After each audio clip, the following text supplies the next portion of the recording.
Bonjour à tous.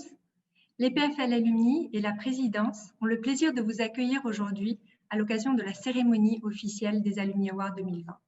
Chaque année, c'est lors de la magistrale, début octobre, que nous remettons les Alumni Awards. Cela se passe sur la scène du Swiss Tech Convention Center, que l'on voit ici en arrière-plan, devant un parterre de plus de 3000 personnes composées des 1000 diplômés masters, leurs proches, la direction de l'école et des invités de renom.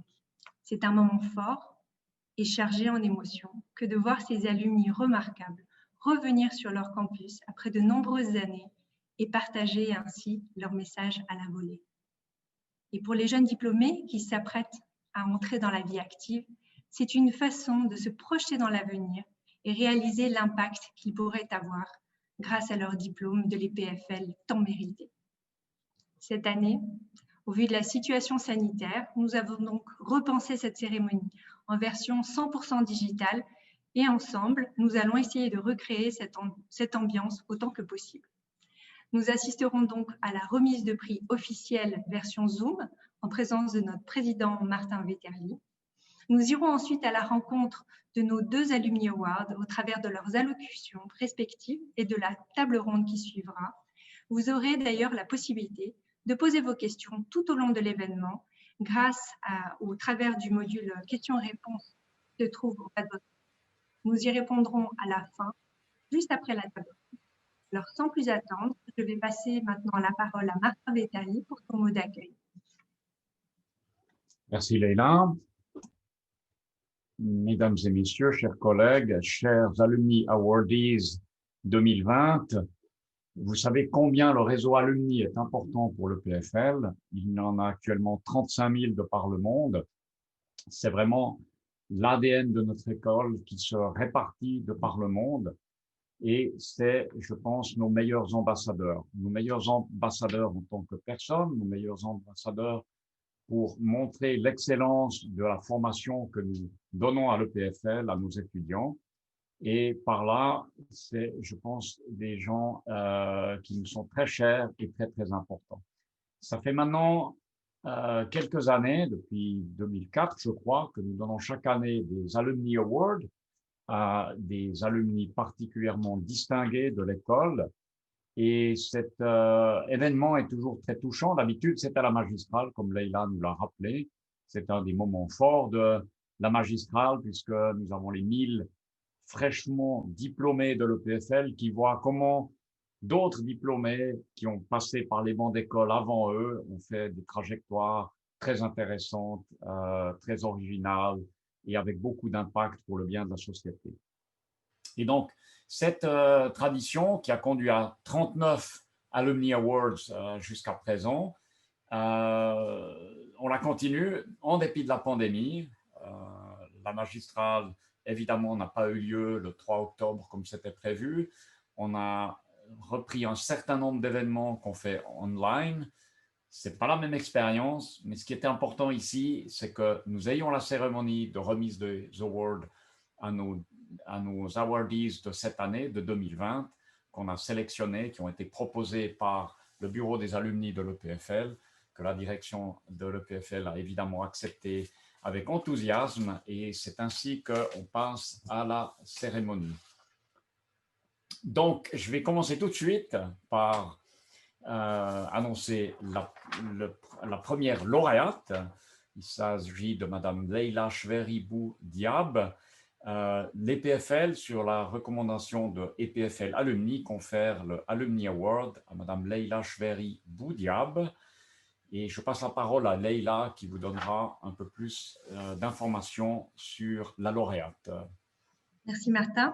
Donc, de père libanais, diplômée de l'EPUL en génie civil et de mère suisse-allemande, Leïla Chvéri-Bou Diab grandit au Liban, en Arabie Saoudite et en Suisse, où elle arrive à l'âge de 16 ans pour son gymnase. Avec un goût fort pour les sciences, Leïla rejoint l'EPFL et trouve rapidement sa passion dans la chimie, où elle obtient son diplôme en 99. Elle choisit alors de s'orienter vers l'industrie pharmaceutique pour l'innovation et l'impact concret qu'elle pourra avoir sur les vies humaines. Elle démarre dans un rôle de consultante, puis rejoint Novartis en 2003 en tant que chimiste de production. Ce métier, à forte pression, en lien avec les opérations et les chaînes de production, lui convient parfaitement et elle y rencontre rapidement le succès. En 2005, l'entreprise lui propose un rôle de chef de production en Irlande qui implique la supervision de plus de 120 personnes, une opportunité qu'elle saisit et qui marque le début de sa carrière à l'international et ses premiers pas vers un management inclusif et authentique. Après l'Irlande, son parcours l'amène en Allemagne en 2009, puis aux États-Unis en 2015, alors qu'elle est nommée vice-présidente pour la qualité d'Elanco, entreprise américaine spécialisée dans les produits pharmaceutiques vétérinaires. En 2017, Leila revient en Suisse et rejoint le géant américain Johnson & Johnson, où elle est nommée vice-présidente Value Chain Management de la branche pharmaceutique Janssen. Dans ce rôle global à fort impact, Leila supervise l'ensemble de la chaîne d'approvisionnement et de production des produits Janssen, du développement à la commercialisation, en passant par la gestion stratégique du portefeuille. Par ailleurs, Leila est nommée au Conseil d'innovation d'InnoSuisse des sciences de la vie en 2020. Mariée et mère d'un garçon de 9 ans, Leila Chveriboudia vit aujourd'hui à Zug. Très investie pour la diversité et l'égalité des genres, elle participe à plusieurs programmes de mentorat interne à Johnson & Johnson. Elle est restée proche de l'EPFL et est intervenue à l'occasion de la Journée internationale des femmes et lors de la magistrale en tant que marraine de section. Bravo Leila.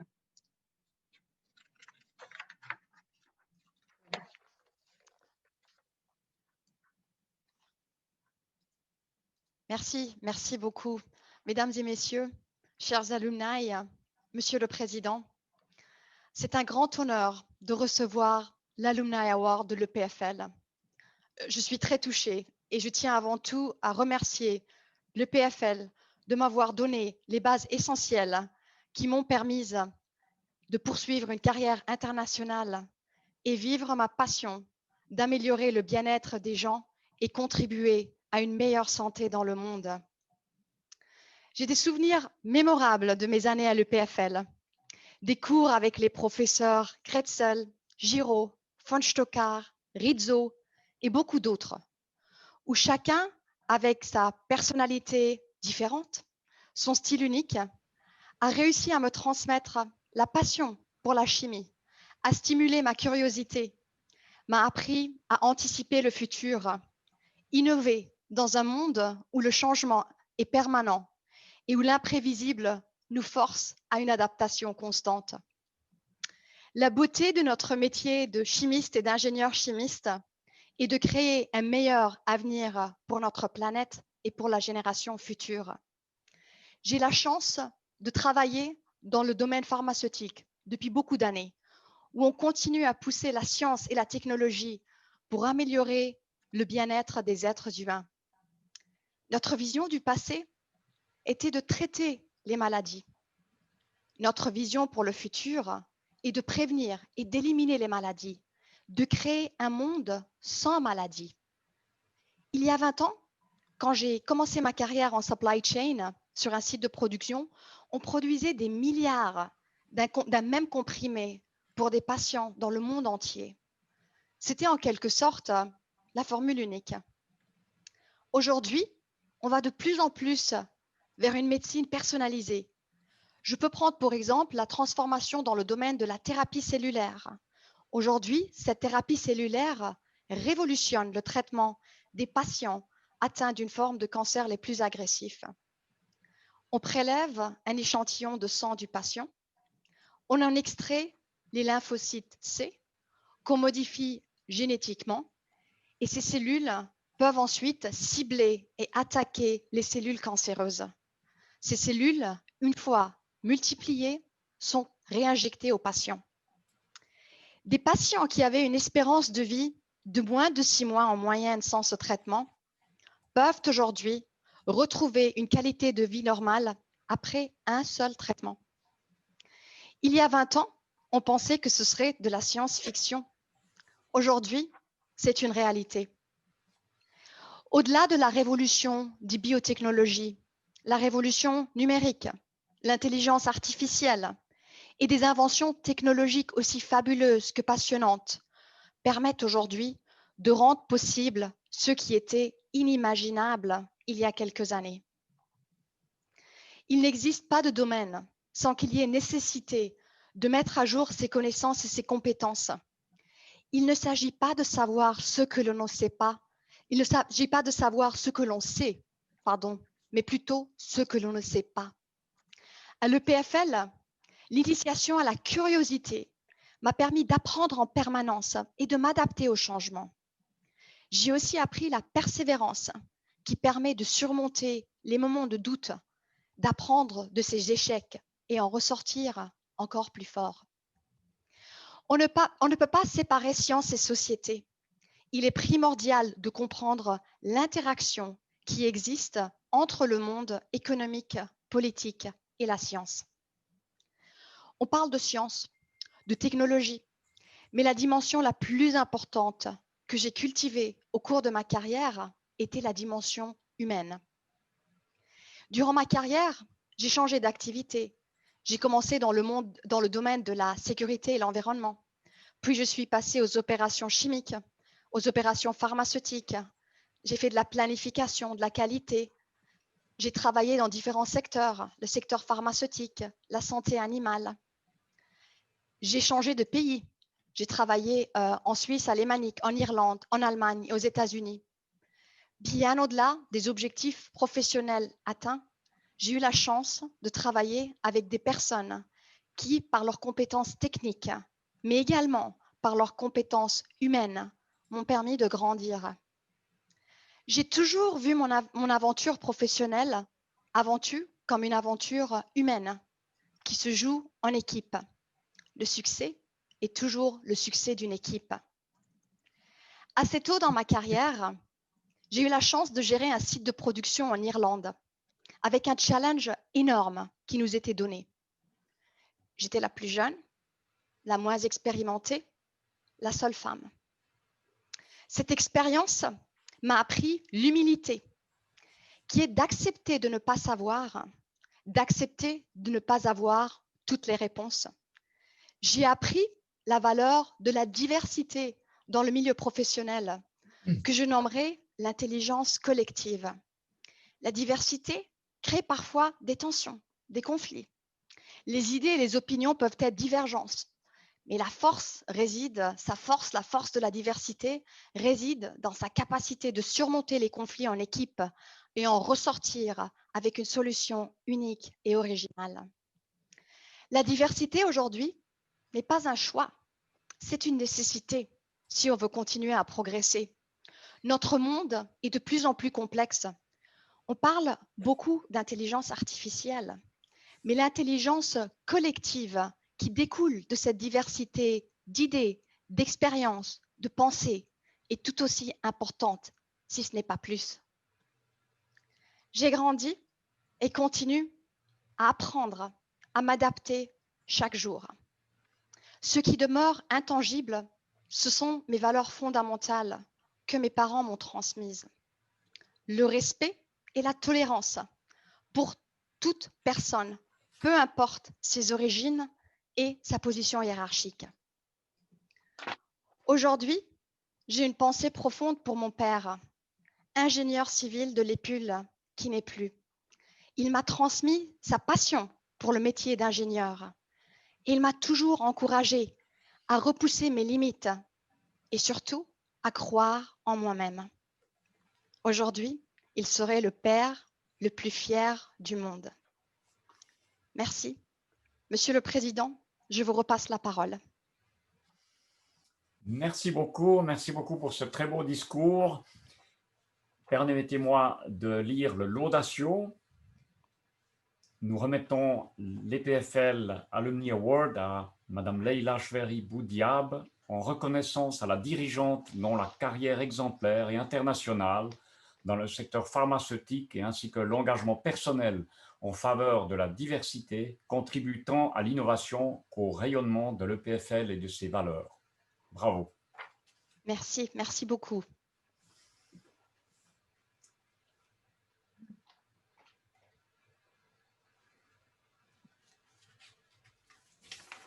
Alors, c'est encore moi. Excusez-moi. J'ai le plaisir, après ce premier award, d'annoncer le deuxième Alumni Award en la personne de Robert Mardini. Robert Mardini, vous le savez certainement, est directeur général du Comité international de la Croix-Rouge du CICR. Et je passe la parole à Leila Auger pour plus de description de son parcours exceptionnel. Leila. Très bien, merci beaucoup Martin. Donc, Robert Mardini passe son enfance à Tripoli, au Liban, touché par la guerre civile. Et c'est très tôt qu'il découvre la valeur et les actions du CICR sur le terrain. Son baccalauréat en poche, il vient étudier en Suisse à l'EPFL par un pur concours de circonstances et arrive juste la veille de la rentrée. Passionné de construction et avec un esprit analytique fort, Robert choisit d'étudier le génie civil et gardera d'excellents souvenirs de ses années d'études passées sur ce campus, qu'il décrit comme un havre de paix. En 1996, alors qu'il s'apprête à recevoir son diplôme, la présence du CICR au forum EPFL l'interpelle et il postule. Robert Mardini débute ainsi sa carrière en 1997 au CICR, au Rwanda, quelques années seulement après le génocide. Il y met en place des infrastructures d'accès à l'eau potable pour les résidents et les détenus aux prises avec d'importantes problématiques sanitaires. Son apprentissage se poursuit en Irak à partir de 1998.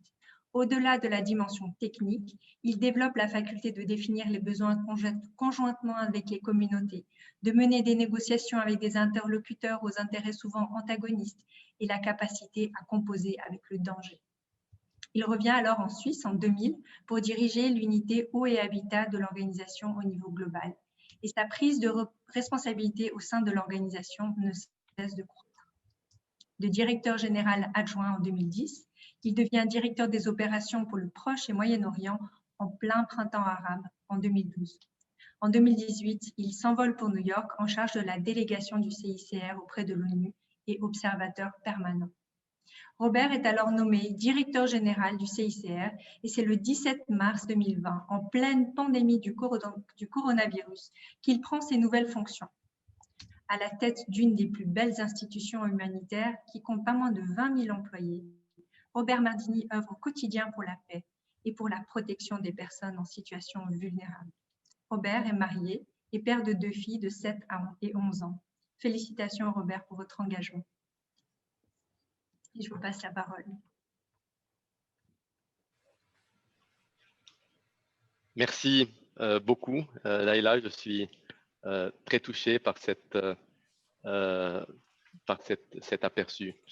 Monsieur le Président, chers diplômés et chères diplômés, mesdames et messieurs, je suis profondément touché et honoré de recevoir aujourd'hui l'Alumni Award 2020 de l'EPFL, mon alma mater. J'ai grandi dans un Liban déchiré par la guerre où l'éducation et l'apprentissage ont été un fil conducteur, le cap à garder à tout prix, quels que soient les aléas et les horreurs de la guerre, le passeport pour une vie meilleure. Un paramètre important dans la prise de décision de mes parents lorsqu'il fallait choisir de rester ou de partir, de prioriser ou d'utiliser les moyens limités dont ils disposaient.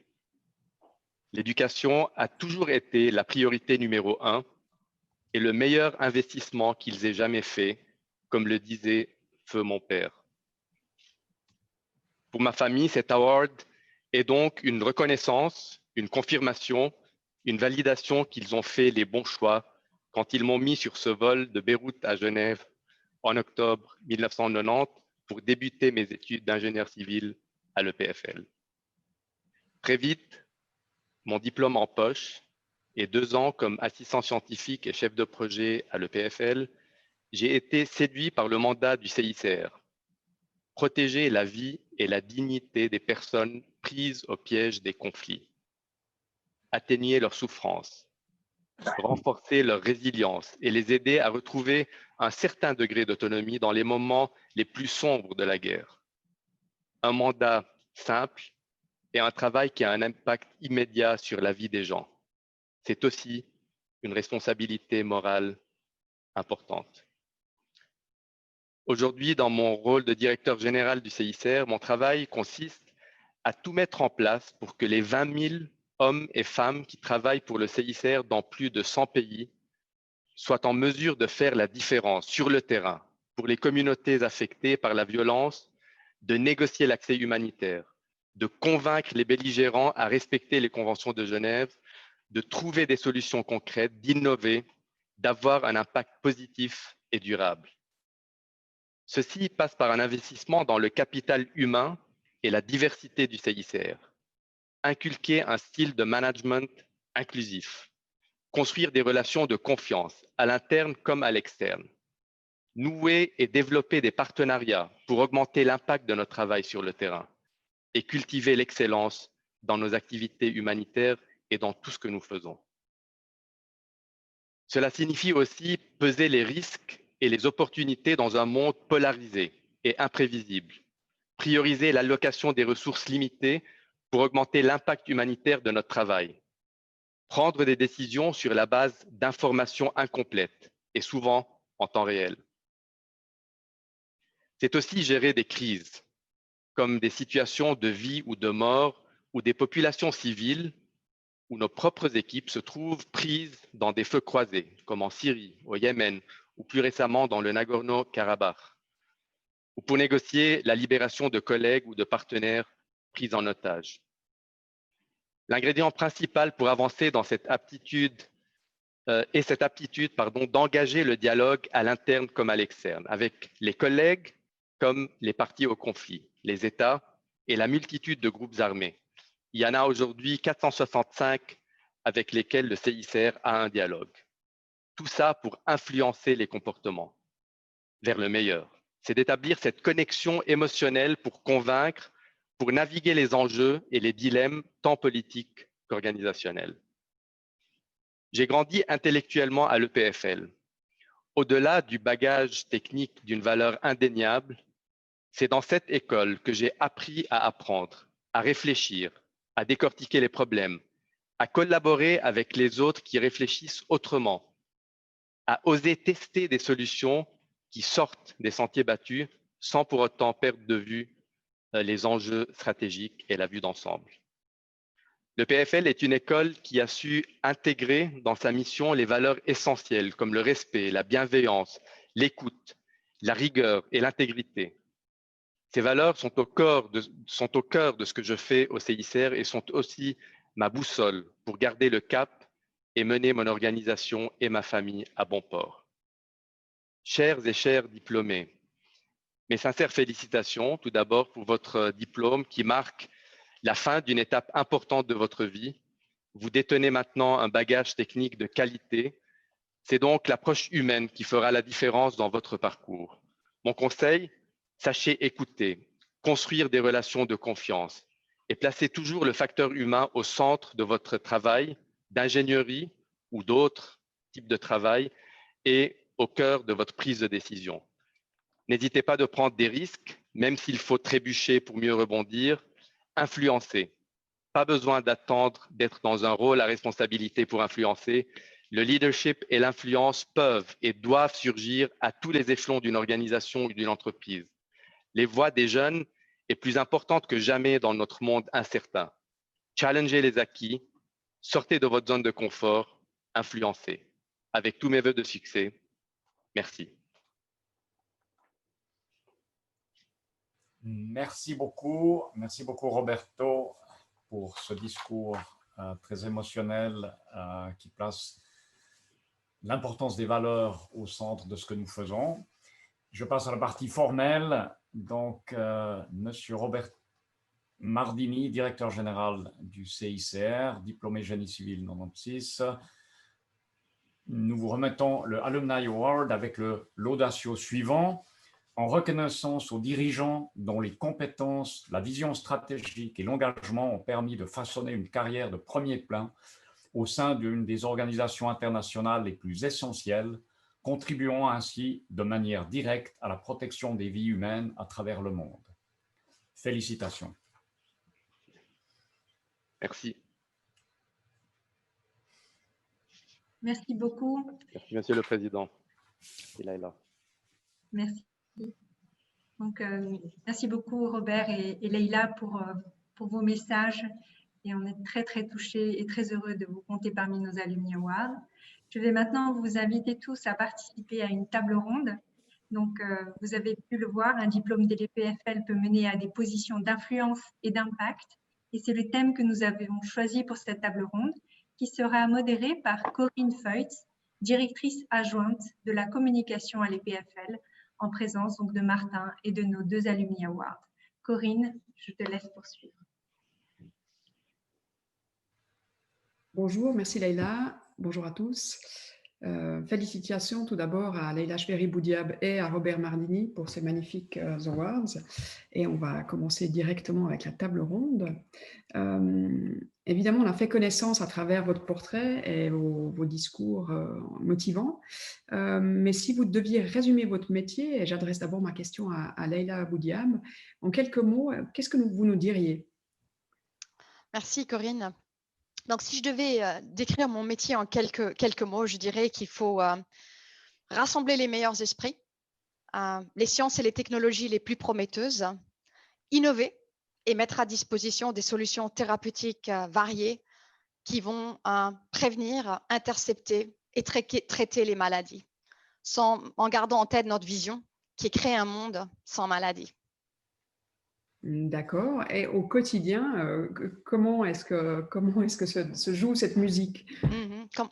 Donc, comment se joue cette musique? J'avoue qu'en travaillant directement, étant responsable du portfolio de produits, donc l'introduction d'un nouveau médicament sur le marché est à chaque fois un moment vraiment unique.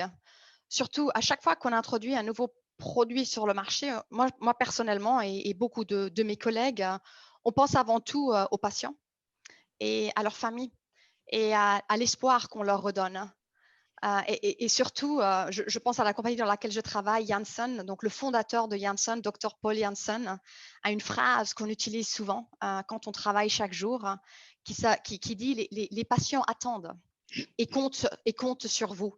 Et je trouve que ça, c'est une phrase qui résonne et que je me répète chaque jour dans tous les moments. Les patients attendent et on est là, il n'y a pas de temps. Donc, on est là à leur redonner espoir et venir sur le marché avec des solutions qui peuvent transformer et bien sûr améliorer leur vie. Merci beaucoup, Leïla. Même question à Robert Mardini, en fait. Comment est-ce que vous présenteriez votre métier si vous deviez, par exemple, si vous devez l'expliquer à votre fille, allez, on va dire à votre fille aînée de 11 ans? Voilà, donc pour moi, vraiment, le travail du CICR et son rôle, c'est d'être vraiment l'ultime rempart pour protéger la vie et la dignité humaine pendant la guerre. C'est tout simplement ça. Et mon travail de directeur général, c'est tous les jours, selon les situations, peser les risques et les opportunités, prendre des décisions souvent difficiles, souvent imparfaites, dans des situations floues, et les assumer, les prendre en équipe et enlever les obstacles pour que les équipes puissent vraiment travailler sur le terrain, prendre des risques, innover, trouver des solutions au plus proche de où la détresse humaine se trouve. Très concrètement, Robert Mardini, comment est-ce que ça s'opère au quotidien? Vous interagissez par Zoom, par téléphone, comment ça se passe?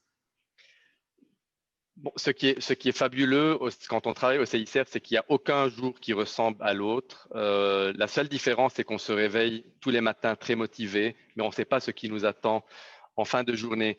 Je rentre d'Afghanistan, où, par exemple, lundi dernier, j'ai visité 2 hôpitaux. L'Afghanistan est un pays qui est en guerre depuis 40 ans. Un hôpital était en zone gouvernementale, un autre en zone talibane.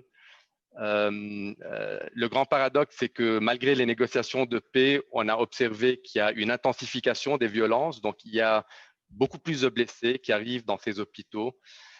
Et même si les autorités de part et d'autre de la ligne de front avaient des idéologies totalement différentes, j'ai été vraiment frappé par le fait que finalement, ce qui les unissait était beaucoup plus fort que ce qui les divisait. ils avaient tous des problèmes avec un afflux important de blessés. Ils avaient tous des enjeux par rapport à la capacité de leurs hôpitaux. Un des deux hôpitaux a un médecin pour une zone de 50 000 personnes, avec des dizaines de blessés qui affluent alors qu'il n'y a que 5 lits. Et ils ont tous besoin de soutien. Ils ont tous une ouverture de travailler avec l'autre et nous avons une collaboration très fructueuse. Et ils ont tous surtout marre de 40 ans de guerre. Voilà, donc les aider, les soutenir, c'est vraiment quelque chose qui, avec relativement peu de moyens, peut avoir un impact énorme pour les personnes et sauver des vies. Évidemment. Vous avez tous les deux des postes avec un fort impact sur la société. Est-ce que, peut-être à Robert d'abord, est-ce que déjà dans vos études, vous aviez ça quelque part au fond de la tête et c'était une composante de votre décision à venir ou cela s'est fait par opportunité? Non, ça a toujours été présent en filigrane. Ayant grandi dans un pays en guerre, j'ai pu voir vraiment de mes propres yeux jusqu'où l'humanité pouvait aller dans la partie la plus sombre et le rôle d'organisation qui assure par sa présence le respect des principes fondamentaux des conventions de Genève. Donc, c'est toujours quelque chose qui est resté présent en moi et ma passion pour l'ingénierie civile et plus tard hydraulique. Mon but, c'était vraiment de la mettre à disposition et de l'utiliser pour avoir un impact important. Et la première fois que cette opportunité s'est présentée au CICR, j'ai vraiment postulé pour partir sur le terrain en Afrique.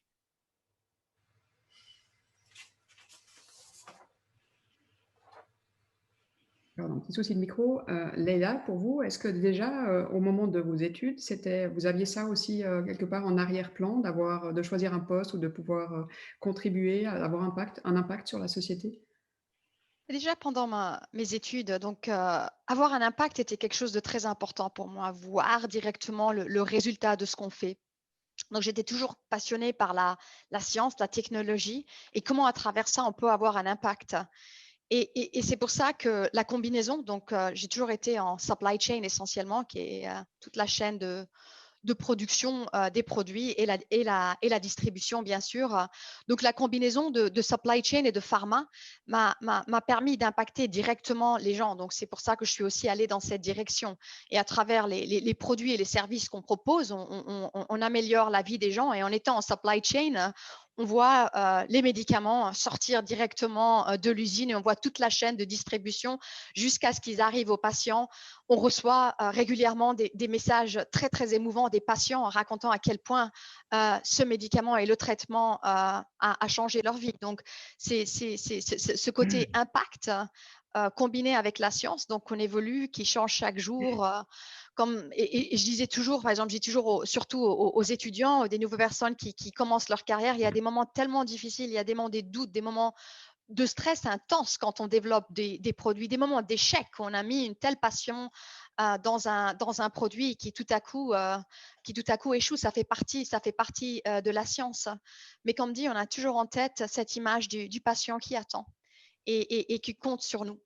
Un exemple aussi particulier aujourd'hui, c'est bien sûr l'exemple du Covid. C'est pas le patient uniquement qui attend, c'est tout le monde qui attend pour avoir un vaccin et pouvoir sortir de cette pandémie qui paralyse le monde entier. On le voit aujourd'hui, on est pour la première fois complètement virtuellement sur Zoom parce qu'on n'est pas capable de se rencontrer. Donc tous ces aspects avec l'impact qu'on peut avoir à travers la science et la technologie a toujours été quelque chose de très motivant pour moi.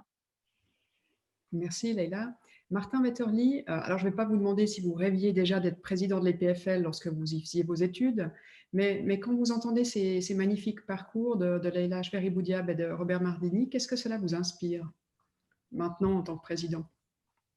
Alors d'abord, je vais commencer plutôt comme personne. C'est une grande leçon d'humilité. Je suis extrêmement impressionné par vos deux parcours. C'est vraiment incroyable de voir ce que vous avez fait, l'impact que vous avez. la trajectoire que vous avez poursuivie, et ceci très rapidement. Et puis, ça c'est l'humilité vis-à-vis de moi-même.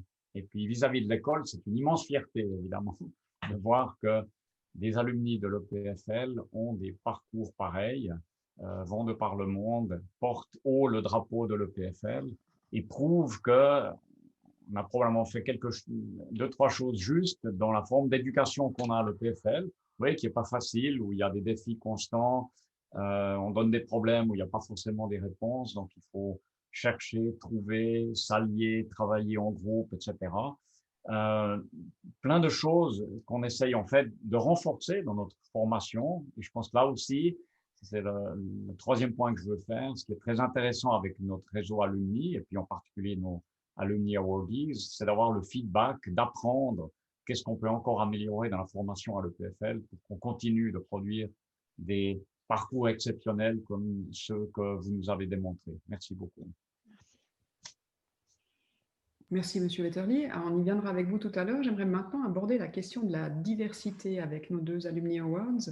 Et déjà, Leïla Cheberi-Boudiab, qu'est-ce que ça veut dire pour vous à titre personnel et comment est-ce qu'elle s'incarne dans votre entreprise? Bon, déjà, pour moi, à titre personnel, la diversité n'est certainement pas un choix. Donc, c'est absolument une nécessité. Ayant vécu dans différentes cultures, dans différents environnements, par exemple, j'ai eu la chance de passer mon enfance, une grande partie de mon enfance entre la Suisse, l'Arabie Saoudite et le Liban. Et si vous recherchez des choses communes entre ces trois pays, vous allez probablement voir plus de différences. Et c'est là où il y a toute la beauté de la diversité. Et c'est ces différences qui font la différence. Mais malheureusement, on le voit aujourd'hui, on le sait que ces différences dans le monde créent aujourd'hui beaucoup de tensions et beaucoup de conflits. Donc, si j'en reviens au milieu professionnel, donc, la diversité, c'est un grand thème aujourd'hui. Et la première réaction de beaucoup de personnes est de penser à des aspects comme la diversité homme-femme, la diversité ethnique, la diversité des âges. Bien sûr, tout ça est très important, mais avoir un organigramme avec des individus d'origine diverse ne veut pas encore dire grand-chose. Donc, la diversité apporte uniquement sa valeur si on a une culture d'inclusion. Et comme on le sait, une culture, c'est quelque chose de bien plus difficile à décrire et à mesurer. Souvent, quand on est des ingénieurs, on aime tout mesurer. La culture, c'est plus difficile à mesurer. Et une culture d'inclusion, pour moi, et les compagnies où j'ai travaillé, c'est créer un environnement où chacun peut être soi-même, sans craindre le jugement d'autrui et les potentielles conséquences. Donc, c'est créer une culture d'inclusion, donc va commencer par créer un contexte d'écoute où chaque personne peut exprimer sa personnalité et à travers ça, sa singularité. Mais créer un contexte d'écoute veut aussi dire prendre le temps de comprendre le débat, malgré l'urgence de la situation. Et on sait que dans notre monde, tout est urgent. Comprendre le débat veut aussi dire être capable d'entrer dans le conflit.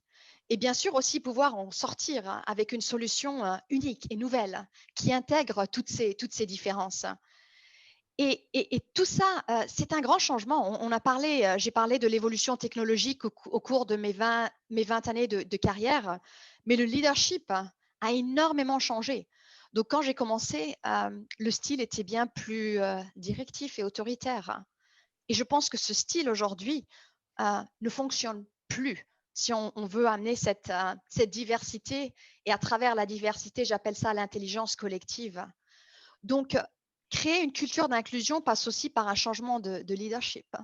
On passe par d'un modèle directif à un modèle plus participatif qui est très différent.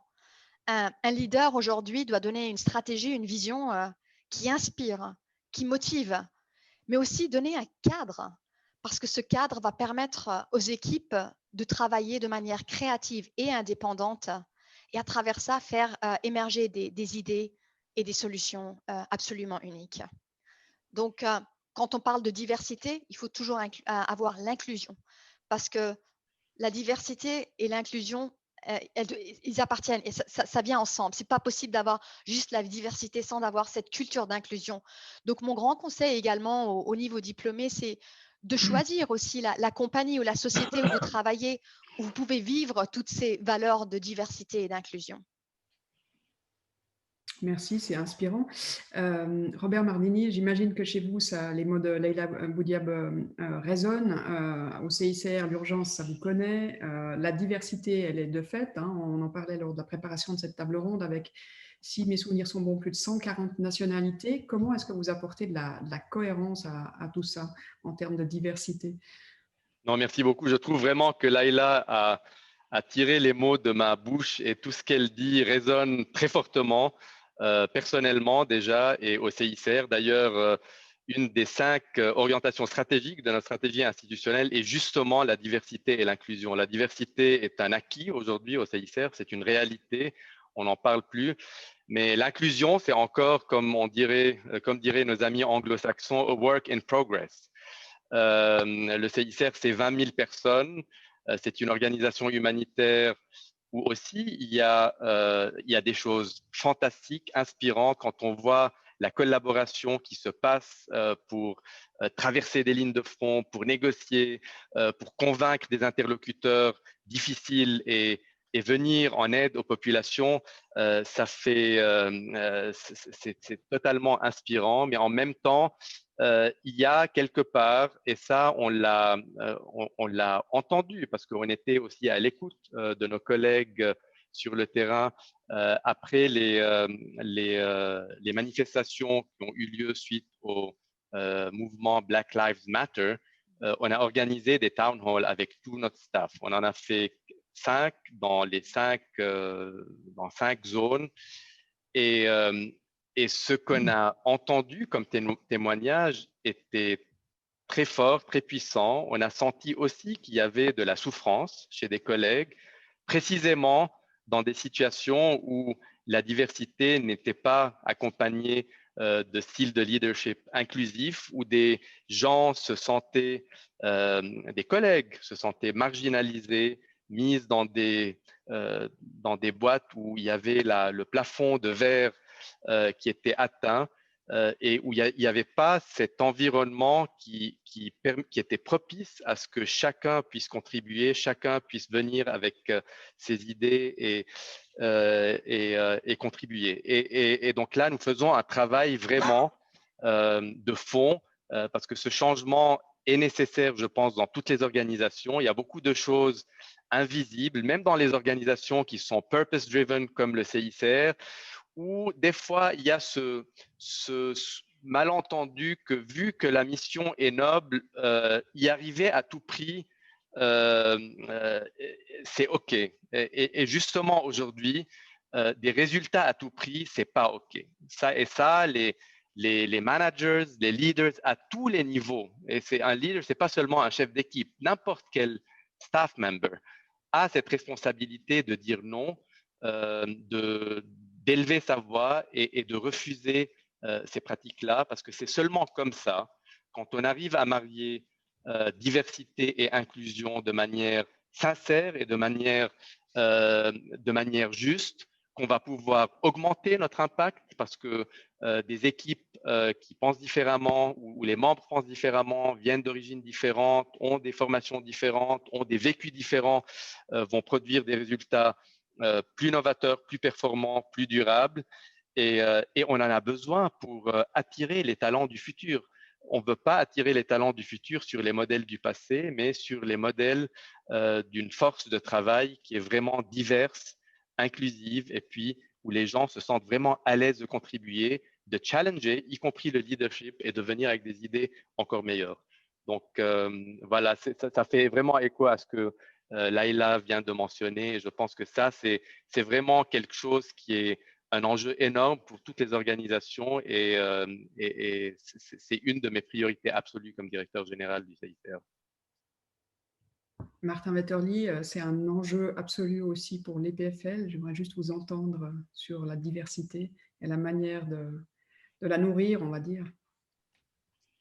Alors, absolument, absolument. Je n'arriverai pas vraiment à ajouter des éléments de substance après les interventions de Leïla et de Robert, mais j'aimerais simplement abonder dans leur sens. Alors, vous savez que La diversité dans le milieu académique est un défi.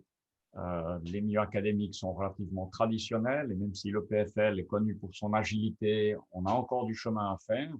Vous l'avez peut-être vu dans les nouvelles, on a annoncé une nouvelle vice-présidence avec une vice-présidente sur les questions de, entre autres, de diversité. C'est un des 2 dossiers de cette nouvelle vice-présidence. L'autre chose que j'aimerais aussi relever, Robert l'a dit, il n'y a pas des résultats à tout prix. C'est pas OK. La fin justifie pas les moyens. Et puis, la recherche scientifique a un tout petit peu cette attitude. Bon, ce qu'on fait, c'est tellement absolument complètement fondamental. It doesn't matter how we get there, okay? Et c'est pas le cas en général, mais c'est quand même le cas dans certains outliers qu'on voit dans la presse après, etc. Et ça, c'est aussi quelque chose à quoi on doit extrêmement veiller. C'est un changement de culture. On n'aura pas les bons chercheurs dans un milieu qui a ces méthodes qu'on a héritées du XXe siècle, si pas d'auparavant. Donc là, on doit aussi se transformer. Donc sur les 2 axes, la diversité, parce que l'académie actuelle ne reflète pas la diversité de la société, que ce soit en Suisse ou ailleurs d'ailleurs. Et donc, on a encore beaucoup de chemin à faire. L'intelligence collective, comme Leïla a dit, c'est ça qui fait avancer les dossiers qui sont complexes. Et donc, on a besoin de cette diversité aussi pour mieux fonctionner, pour mieux avancer, avoir de meilleurs résultats. Et finalement, la fin ne justifie pas les moyens, que ce soit dans la société civile, que ce soit dans la recherche fondamentale ou appliquée. Et là, on doit veiller au grain. Merci Martin Vetterli. Ça fait un peu plus de 40 minutes qu'on est là et on n'a pratiquement pas parlé de Covid. Alors vous pensiez y échapper? Non, on ne va pas être totalement y échapper. J'aimerais quand même savoir la relation surtout entre Covid et l'innovation, sachant que ça a été un formidable accélérateur d'innovation, en tout cas pour tout ce qui est de la promotion du numérique et le Zoom auquel on participe maintenant, on est la preuve. Leïla, chez vous, comment est-ce que ça a impacté votre entreprise? Et à votre avis, une fois que cette crise sera finie, en espérant qu'elle finisse dans pas trop longtemps, qu'est-ce qu'on va en conserver? Oui. Donc Corinne, donc comme dites, bon, le Covid est un accélérateur. Et en fait, si on regarde avec un peu de recul, il n'a fait qu'accélérer les besoins du futur qui ne sont pas nouveaux. Donc le besoin d'être plus agile pour répondre rapidement à un monde qui évolue de plus en plus vite. L'accélération de la digitalisation. Les nouveaux modèles de travail, en supply chain, les tendances de localisation de production, avoir une chaîne de distribution solide, mais également flexible et adaptable. Donc, en résumé, un besoin d'innover et s'adapter encore plus rapidement, et ce ne sont pas des thèmes nouveaux. Donc, c'est pour nous, c'est une accélération d'une stratégie en cours. Et même si la crise Covid sera finie, si on peut utiliser ce mot un jour, il y en aura d'autres. Et c'est exactement cet aspect qui doit et qui va rester.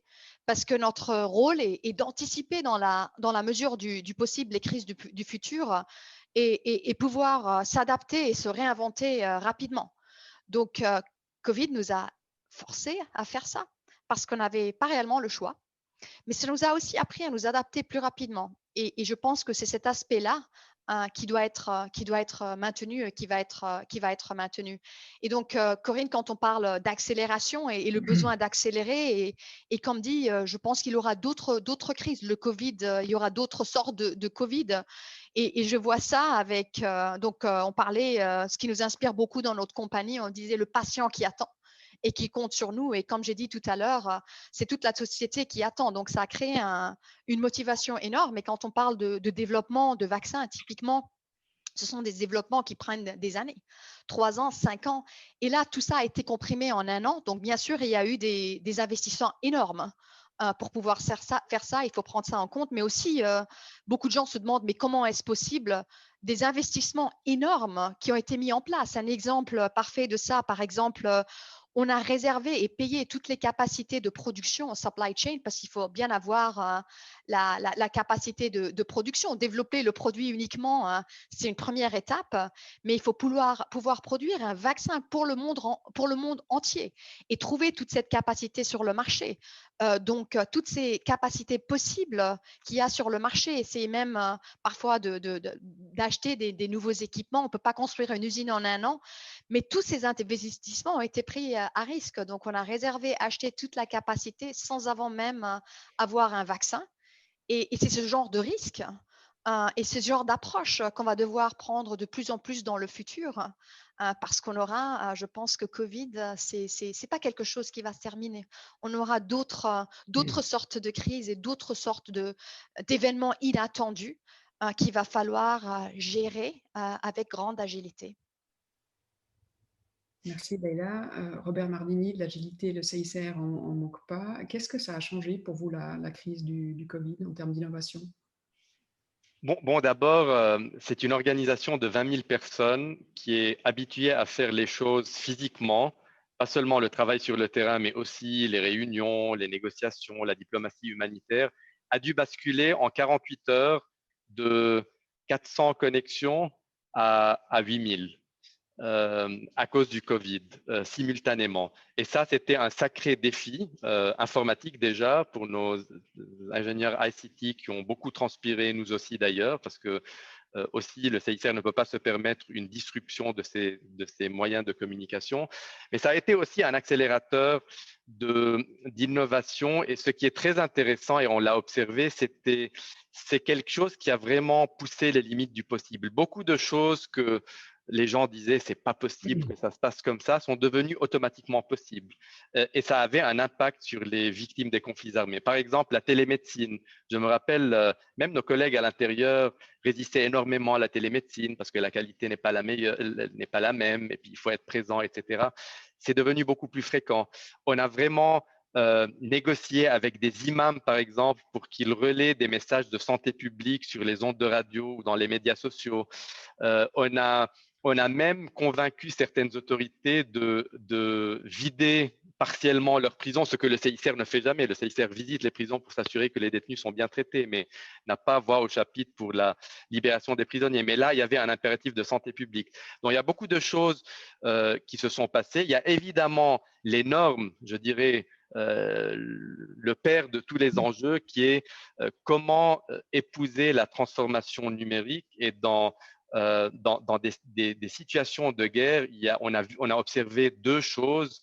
La première, c'est que pendant cette pandémie, il y a eu une augmentation des cyber attacks sur des infrastructures civiles, comme par exemple des systèmes d'approvisionnement en eau potable, des hôpitaux qui rendaient l'accès aux soins beaucoup plus difficile. Donc, il y a aussi les côtés sombres de la pandémie et de l'accélération numérique, mais aussi des populations affectées par les conflits qui ont besoin, qui sont très connectées maintenant, dans la majorité des contextes, qui ont des besoins par rapport à la protection de leurs données, qu'on doit aussi intégrer dans le développement de nos propres outils et des propres services que nous mettons à disposition. Par exemple, donner la possibilité à des communautés affectées par les conflits d'accéder au CICR via des plateformes digitales, c'est très bien, mais ça doit se faire dans le respect de l'intégrité de leurs données personnelles et dans un monde qui devient de plus en plus polarisé, dans un monde où les États prennent de plus en plus le contrôle et sont évidemment tentés d'utiliser des données qui sont récoltées à fin humanitaire pour des autres des autres objectifs sécuritaires, est un énorme défi qu'on doit naviguer avec beaucoup de doigté et négocier ça. Mais bien sûr que je pense, et pour conclure, après cette pandémie, le CICR devra vraiment rechercher un nouveau point d'équilibre entre la présence physique et la présence virtuelle et décliner ce point d'équilibre sur les différentes activités et programmes. Et ça, c'est un travail titanesque, mais qui va, je pense, nous aider à à augmenter notre performance. Par exemple, les voyages pour les séminaires et pour les cours de formation, on va réduire ça de manière drastique. Ça va économiser des ressources, ça va alléger notre empreinte carbone et ça va nous rendre plus efficaces et plus focalisés sur les besoins des communautés affectées par les conflits. Merci, M. Mardini. Martin Vetterli, peut-être une petite réaction très brève, parce qu'après, j'aimerais juste prendre quelques-unes des questions des alumni. Oui, alors je vais être bref. Je pense que la crise Covid, ça a été un stress test, en fait, pour les organisations, pour les pays. Et puis, différentes organisations ont plus ou moins bien passé le stress test. Donc, je ne vais pas particulièrement commenter sur d'autres formes d'organisation, mais on voit bien que c'est vraiment un défi majeur. Pour le PFL, on pensait être relativement bien préparé. Je pense qu'on l'était en large mesure. On a pu passer online avec l'enseignement parce qu'on était très présent dans l'enseignement online. Mais on a quand même vu que dans certains processus dans l'école, il y avait encore du chemin à faire. Donc, moi, je vois ça comme une accélération, comme Leïla et Robert l'ont dit. Et puis qu'on va arriver dans un new normal qu'on ne connaît pas encore. C'est peut-être ça la question vraiment intéressante.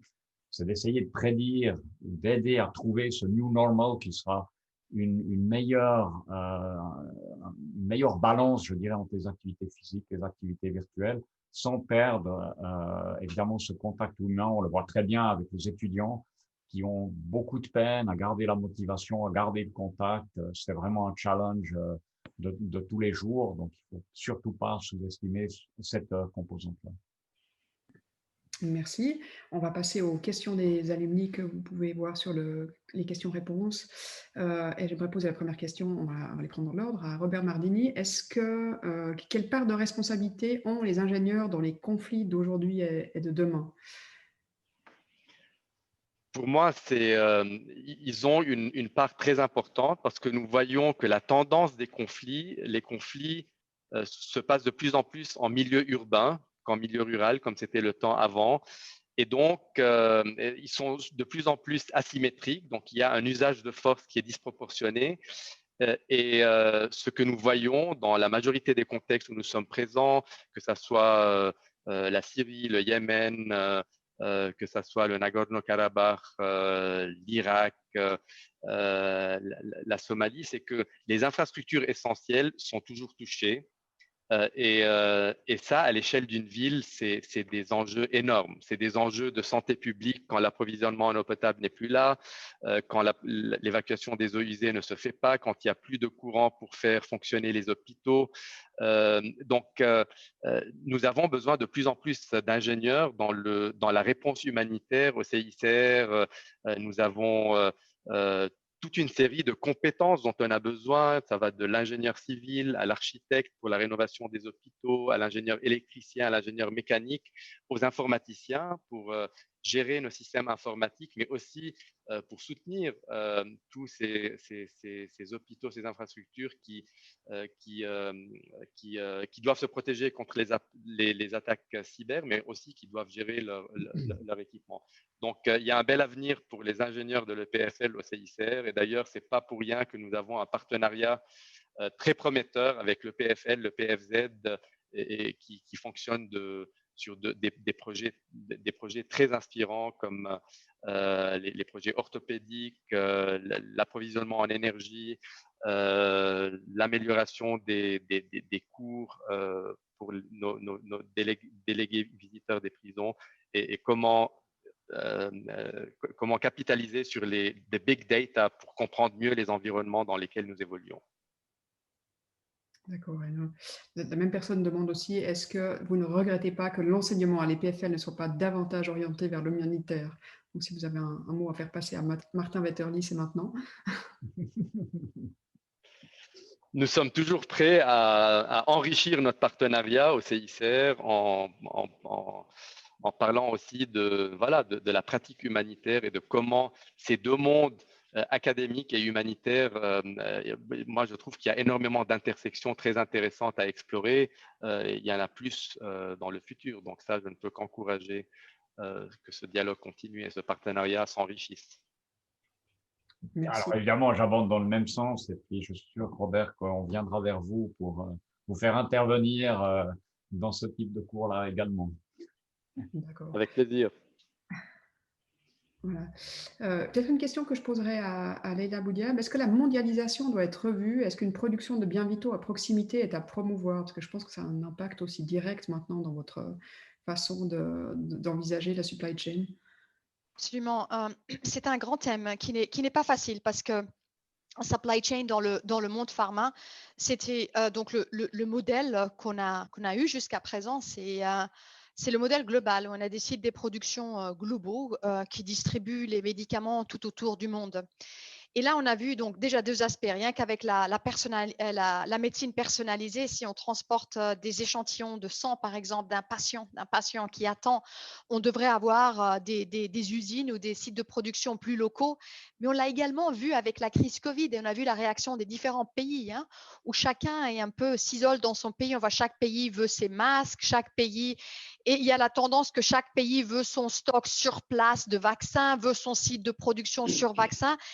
D'un côté, je comprends cette demande parce qu'on a l'impression qu'on est plus, c'est plus safe en quelque sorte d'avoir son usine, d'avoir.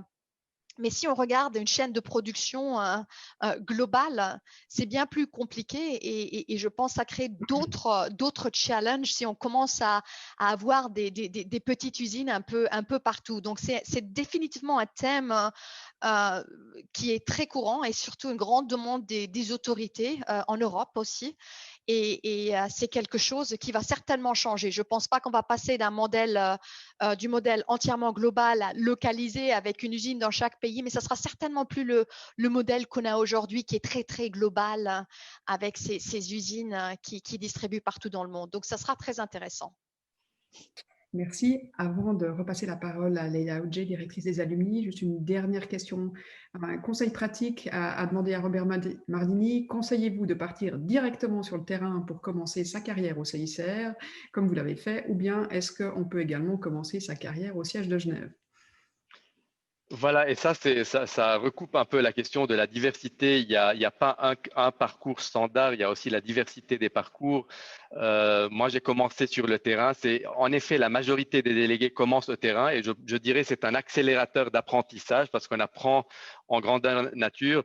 Ceci dit, j'ai beaucoup de collègues brillants qui ont aussi plus de responsabilités aujourd'hui, qui ont commencé comme des stagiaires à la division juridique et qui, après 2 ans au siège, sont partis sur le terrain et ça s'est très bien passé. Donc, il n'y a pas de moule absolu, mais c'est vrai qu'aujourd'hui, la majorité des délégués commencent au CICR sur le terrain parce que c'est le vrai stress test du travail humanitaire, c'est faire face aux réalités locales et composer avec et trouver des solutions, intégrer des solutions techniques dans un environnement réel. C'est là que l'apprentissage est le plus rapide.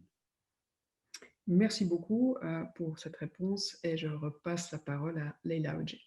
Malheureusement, c'est pour mettre fin à ce bel échange. Donc, on a eu droit à une très, très belle table ronde et un vrai défi technologique de vivre en fait cette cérémonie en Zoom et après d'avoir la possibilité vraiment d'aller à votre rencontre. Donc, un grand merci à nos 2 Alumni Awards déjà pour votre participation. Félicitations et bienvenue dans la famille. Donc, des Alumni Awards. Aussi, un grand merci à Corinne et Martin pour votre participation à cet événement et votre active, et au public également d'être venu, d'avoir posé des questions pertinentes qu'on n'a pas pu répondre à toutes, mais on va essayer peut-être d'y répondre par la suite. Donc, voilà, c'est le moment de vous dire au revoir et à très bientôt en vrai, je l'espère. Voilà, très belle journée. Au revoir. Merci beaucoup. Au revoir. Merci beaucoup. Merci Au beaucoup. revoir. Au revoir. Au revoir.